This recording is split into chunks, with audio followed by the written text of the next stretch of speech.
New day. I literally, my husband calls this shirt my Hamburglar shirt. So, you know, he gets in trouble a lot. I got a new apron. I'm gonna try it on.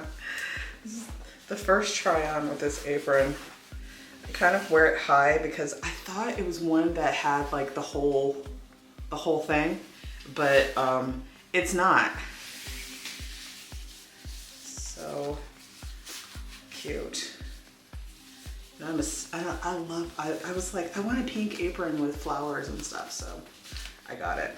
Anyway, that's cute, right? No? I hope I don't like, cause I wipe brushes on me, and I hope I don't just like, you know. Okay, so I think where we left off yesterday was got everything swatched. So this is all the color swatched.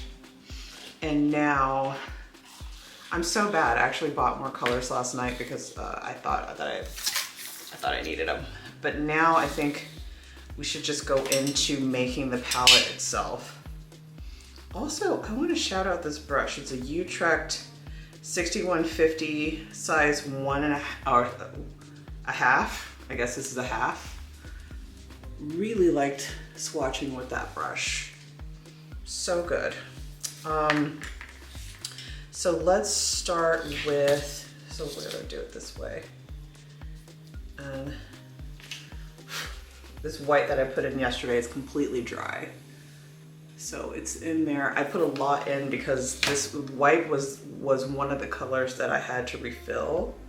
It's still squishy, so, and I think it's gonna take like probably another day for this to actually become fully hardened, you know, because right now if I touch it, it's literally a little, like right here, it's a little squishy, but fine, it's totally fine. Okay, so let's start with the reds, or actually let's go with, because I know I wanted to use this one, I wanted to get this titanium buff in here. I think it's time to do a little scrunchie on this, so I'm gonna have fun scrunching all these. So let's do titanium buff. I'm not gonna do as much as the white, but let's fill that one. I'm gonna start on the edge and just fill it in. I did use this in the last palette, which I'm totally still gonna use, right? I'm not getting rid of the last palette. I'm just gonna like fill it in a little bit.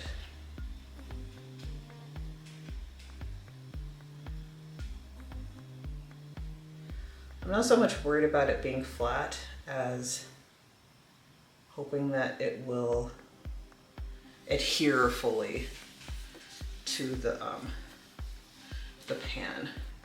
I'm gonna give that Caribbean pink a try.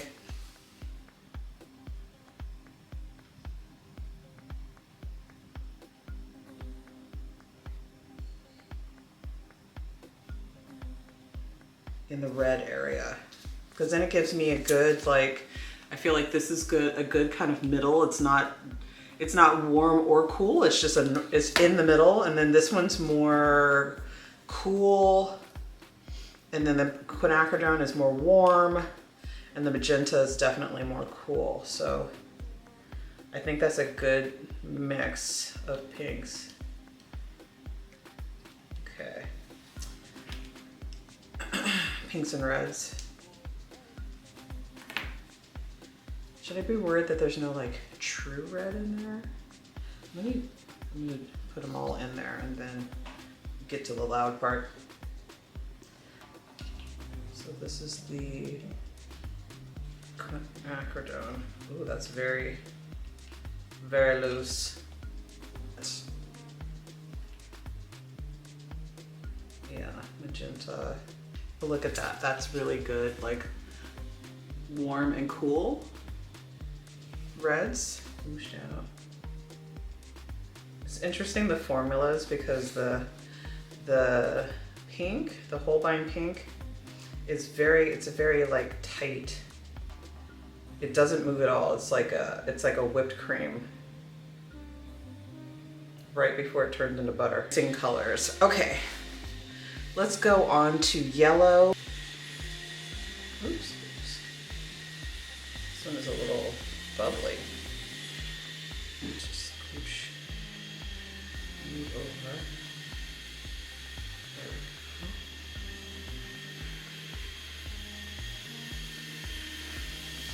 Let's go with Chardonnay Primary Yellow.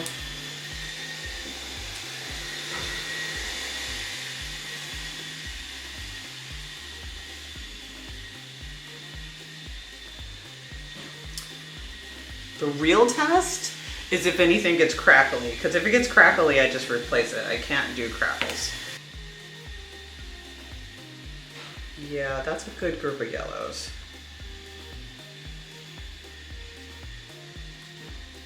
Okay. I'm filling them like not full, but just almost full, because I want them to spread.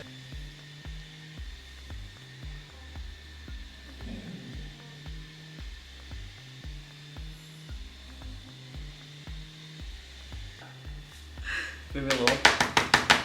I just want everything to kind of subtle. Okay.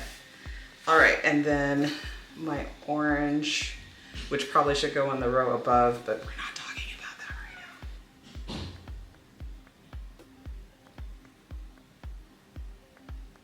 Green and blue. It's like that song, Yellow and Gold. So there's our blues. Here's our greens. Definitely gonna use that cobalt turquoise. So let's do this. It's funny because when you squeeze out the mixes, some of them are just so much more stiff and some of them are so much more flowy. And the whole blind is definitely along the side of being more stiff. Okay. Which I like. I don't have a, you know. The only thing about this ultramarine is that on the swatch, it's a little translucent. And I like things to be a little bit more opaque. So I think as we work with that, or as I work with it, we'll see how that goes. Let's say this is one of the, no, it's coming across with a lot of medium.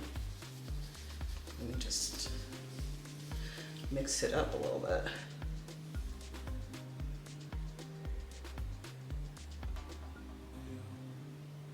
And then last but not least, in the blue area, we're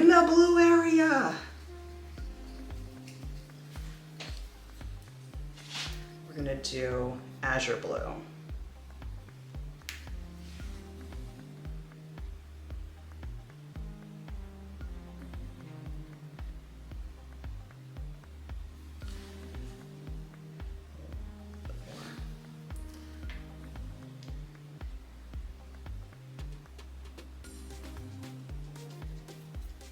Okay. I think tone-wise, like just looking at the lineup, that's a really good lineup of differently toned blues.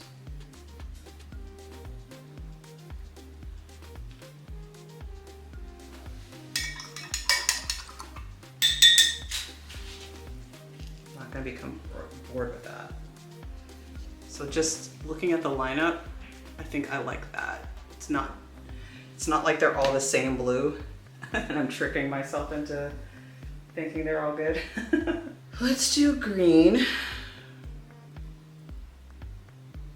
I mean, I got 3 greens and I'm good with those greens. These are for my Payne's Gray. I'm gonna go with this Payne's Gray. For sure, Tent and QOR.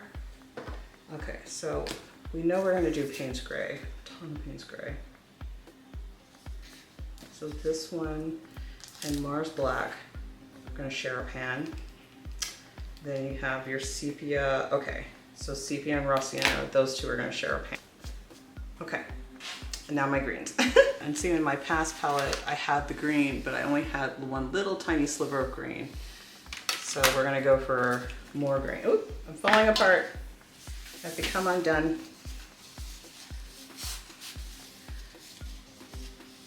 Kind of going lightly on it because like, girl got stitches. Whoa.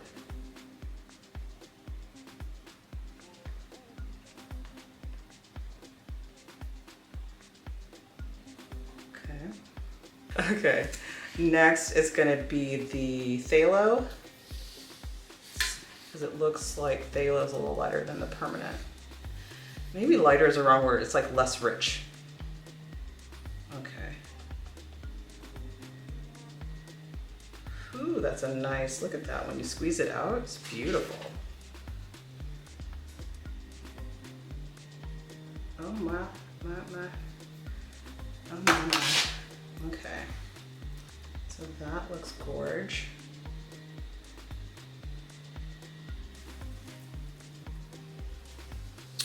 And last but not least, ooh.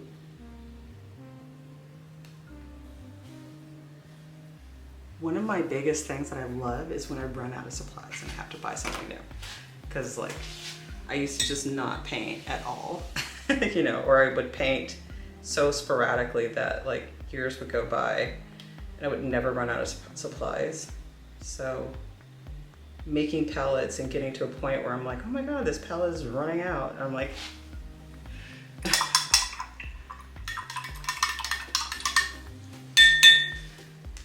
okay. Those are nice greens. I'm gonna flip these two right here.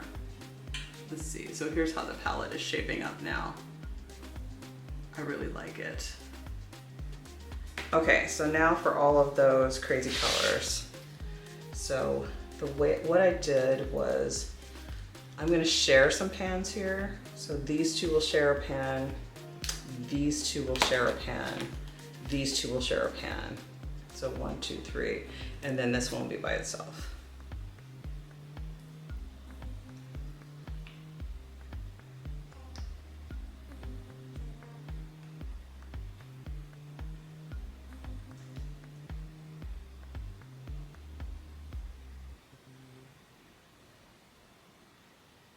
So that was the neutral tint by Michael Harding, which actually comes as a 4-pack. So these 4 come together. And so it's really nice that you kind of have this. The only problem I ran into with the Michael Harding was that it was kind of runny. Like, it's kind of runny. Even after it's supposedly dry, it's kind of runny. So that's the only real thing to watch out for with that. And really all that means is if I spray some water on it, I just kind of have to wait till it's settled or make sure it stays flat. The same with this one by, which one was it? The Yellow Deep by M. Graham. Kind of runny even after it's supposedly dry. Like you can see it in this pan where it's like that yellow has kind of spread from here to here. It escapes. So it's an escape artist. All right, so now I'm gonna go half. Okay. So let's just get this in here. Just like that. And then we'll put your buddy in with you.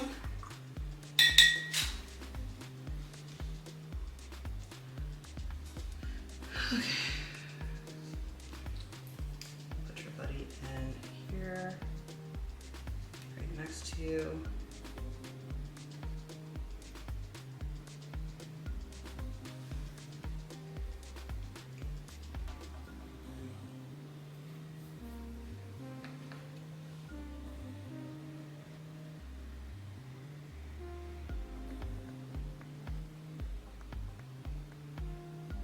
Here you go. So see.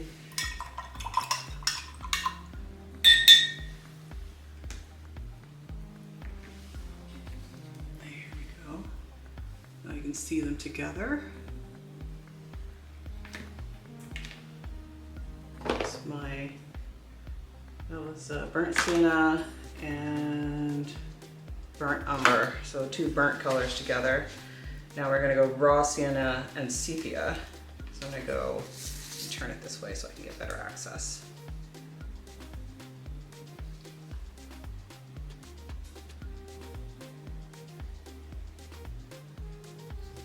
There we go.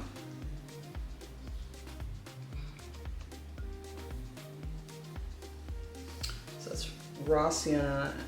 Yeah, raw sienna.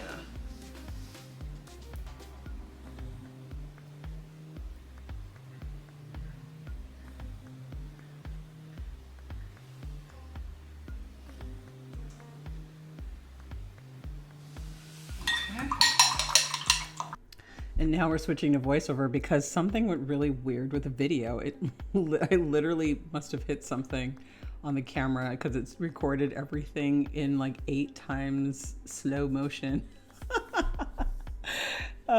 Anyway, so here's the palette after a day of painting.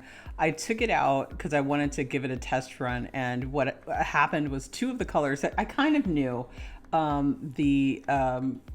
Gosh, I'll put the colors on the screen, but the yellow and the Michael Harding watercolor literally just leaked everywhere.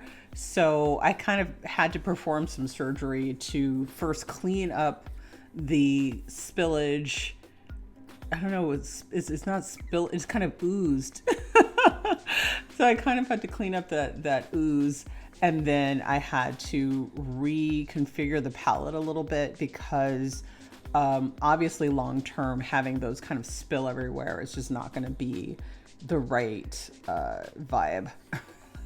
I just wanted to be like totally normal. So to clean the palette, the fun part is that everything's magnetic. So literally just taking out all those pieces and then using some water to like kind of loosen up the paint, and then I was able to wipe it off, which was great. You know, that was fine. But you know, just the amount of gunk that was everywhere was, you know, honestly, it was like a half of a pan. So what I've learned about those colors afterwards is that if I only fill the pan with a little bit of paint, then it seems to not drip as much, but I don't think I'm going to trust putting those colors back in. The other thing that I did was I had bought some other colors, so they arrived, and one of them was an exact match for the yellow. The other one was, I think I just took out that dark tint, the Michael Harding one. I took out the neutral tint or the dark tint altogether and replaced it with another green. So that was the good part, was I was able to add in another green. And of course, since I've got another green, so I kind of want to replace that. But I was able to add in another green, and then I was able to replace the yellow with the one that was literally just like a dupe for that yellow. So I'll put the name on the screen. And then of course I took everything out of that palette and just like I had to kind of run water over it in the sink and everything. But I took everything out of the palette, cleaned all of the pans, and just kind of made it a better place. The other thing that happened was the pink, the Holbein pink basically became super crunchy and just kind of deteriorated. So I don't mind if the paint cracks a bit, but I do mind if it gets super crunchy. Oh yeah, see, that's the dupe. It's perfect. So Daniel Smith watercolors really have a good like formula for putting in a pan and like letting it do its thing. Anyway, so the cracking, what I did with the cracked one was I actually kind of put it all back in there and I spritzed water on it, and then I put more pink on top of it, kind of like glue. And I let that dry. So the cool part about that is that the pink kind of works. I am going to test it, but I'm not quite ready to like take it with me anywhere. So we'll see how that all kind of plays out. So I really loved making this palette. I think I will definitely do it again. I love the swatching. So I think the next thing that I want to do is start mixing colors and you know, just using the big sheets of paper to mix colors and to get this and to just kind of experiment with colors. I love this, the paper that's on the right. I love that paper for swatches and for doing color mixes because it's got enough space for it. And also it's not something that I would naturally go for to paint on because it's got a rougher texture. I tend toward a smooth surface when I'm painting. I just love that so much, and the rough texture, I just can't be bothered with it. But for swatching, it's perfect. So I've actually started to prep a few that I can use for oil paint as well as a few that I can use for gouache and watercolor so that I can really spend some time learning the colors, getting into them, you know, experimenting with them. There are a few colors that I'm like, I just want to play with that and get that going. So that'll be fun. So here it is. This is the palette, all cleaned up, all ready to go. Everything's kind of put in order, which I kind of love, even though the greens are out of order and I probably need to move them around a little bit. So definitely I'm going to stick with that palette. The painting, this is the first painting that I've done with the palette, which was great. I did some plein air out at the beach and had a really good time with it because I spent a lot more time on the drawing of this painting. And when I got home, I did do some updating. So I updated the white water a little bit more, added a little bit more pink to the water itself. So whenever you see it in person, it's got a kind of a pink tinge because that's the color of the light. As the sun was going down, it was giving off a nice little pink haze. And I honestly really like how this one turned out. I think this is it's leaning into a really good experience doing landscape painting. I think the other thing that I really liked about this painting was I did a ground on it that was a gesso water base, and it was the Michael Harding clear gesso mixed with water. So it was kind of a loose, you know, just kind of a loose mixture. And I really, really liked painting on it. Oh no, wait, I lied. This was PVA size and I actually kind of didn't like painting on it. The PVA size was very, very slippery, whereas the Michael Harding, which was another painting that I did, I really did like painting on the Michael Harding. But this one was a little bit slippery, and like on the rock, you'll see it's a little darker than the rest of the rock, and I tried to kind of touch it up and the paint just kind of like went away. So I don't know if that's if the paint's not really stuck on there, like if it got wet, if it all drip away, or if that was just the watercolor reacting. But I like doing these experiments because now I know like PVA is not really sticky enough when it comes to watercolor. But of course, when you're working with oil paint or something, it's going to be perfect. And I think that's the next endeavor. So I'm working on some bigger ones because I really want to get more space in there. And I kind of love it. Anyway, have a great day. Like and subscribe and do all the things. Love you. Bye.